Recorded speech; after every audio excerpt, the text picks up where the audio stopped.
Pakistan cricket board ने fast bowler Naseem Shah की tweet scandal पर बाकायदा फैसला सुना दिया है। नसीम शाह को पहले शोकाज नोटिस जारी किया गया था क्योंकि उनके ऑफिशियल ट्विटर अकाउंट से एक ऐसा ट्वीट किया गया जिसमें मरीम नवाज साहिबा की प्रोटोकॉल पर तनकीद की गई थी कि क्या वो कोई क्वीन है जिन्हें इतना प्रोटोकॉल दिया जा रहा है। इस मामले पर पाकिस्तान क्रिकेट बोर्ड ने 3 रुकनी कमेटी तश्कील दी जिसके सामने नसीम शाह पेश हुए और उन्होंने अपनी गलती तस्लीम करते हुए माफ़ी भी मांगी। इसके बाद बोर्ड ने अपना हतमी फैसला भी सुनाया। आखिर वो फैसला क्या आया? नसीम शाह पर 2 करोड़ पाकिस्तानी रुपए जुर्माना आयद किया गया। उनके सोशल मीडिया एडवाइज़र को फारिग करने का हुक्म भी दिया। इस एडवाइज़र को ब्लैक लिस्ट में भी डाल दिया, यानी वो अब किसी भी क्रिकेट के साथ काम नहीं कर सकेंगे। वाज़ेह है कि नसीम शाह पहले ही अपने एडवाइज़र को हटा चुके थे।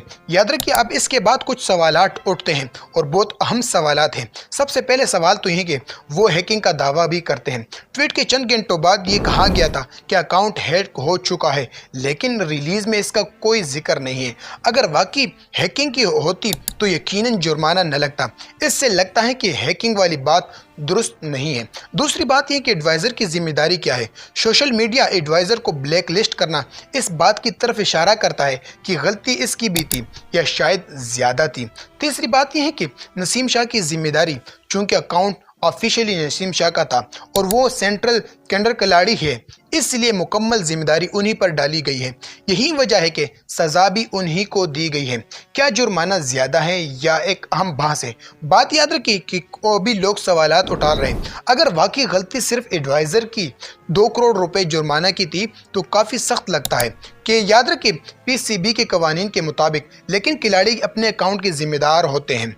कुछ लोगों का कहना है कि ये जुर्माना शायद इनकी एक माह की तनख्वाह के बराबर है, लेकिन फिर भी ये सज़ा सख्त महसूस होती है। दीगर तनाज़ात भी सामने आ गए हैं। सिर्फ यही मामला नहीं बल्कि पाकिस्तान सुपर लीग शुरू होते ही कई तनाज़ात सामने आ चुके हैं। फ़खर जमान पर बॉल टेम्परिंग का इल्ज़ाम है जिस पर जल्द फैसला मुतवक्की है। हसन अली पर मैच के दौरान जारहाना रुपए पर जुर्माना, शहनशाह अफरीदी और सिकंदर रजा पर प्रोटोकॉल की खिलाफ वर्जी के इल्ज़ामात भी है। यानी सिर्फ 3 दिन में कई बड़े इश्यूज सामने आ चुके हैं। फ़खर जमान का केस, फ़खर जमान के मामले में बॉल टेम्परिंग की वीडियो वायरल होती है और आलमी मीडिया पर भी अब इस इशू को ज़्यादा हाईलाइट कर रहा है बजाय मैचेस प्रॉमिस करें।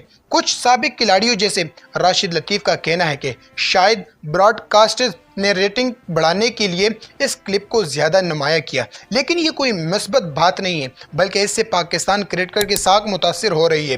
एक अहम नुक्ता ये भी है कि अगर 18वीं और ओवर में भी बॉल रिपोर्स स्विंग हो रही थी तो फिर मसला सिर्फ एक लम्हे का नहीं बल्कि पहले से मौजूद हो सकता है। दोस्तों याद रखिए, ये यानी एक सवाल यह है कि अगर बॉल टेम्पर हुई तो वो सिर्फ एक खिलाड़ी की गलती थी या पूरी टीम की। क्रिकेट को चाहिए कि वो सियासत से दूर रहें, सोशल मीडिया को इंतहाई इख्तियार से इस्तेमाल करें, क्योंकि एक छोटी सी गलती भी क्रिकेटर पर मुस्तकिल दाग बन सकती है। दोस्तों याद रखिए, मिसाल के तौर पर आमिर जमाल का केस सामने है जहां एक मामूली चीज पर इतना बड़ा तनाज़ा खड़ा हो दिया।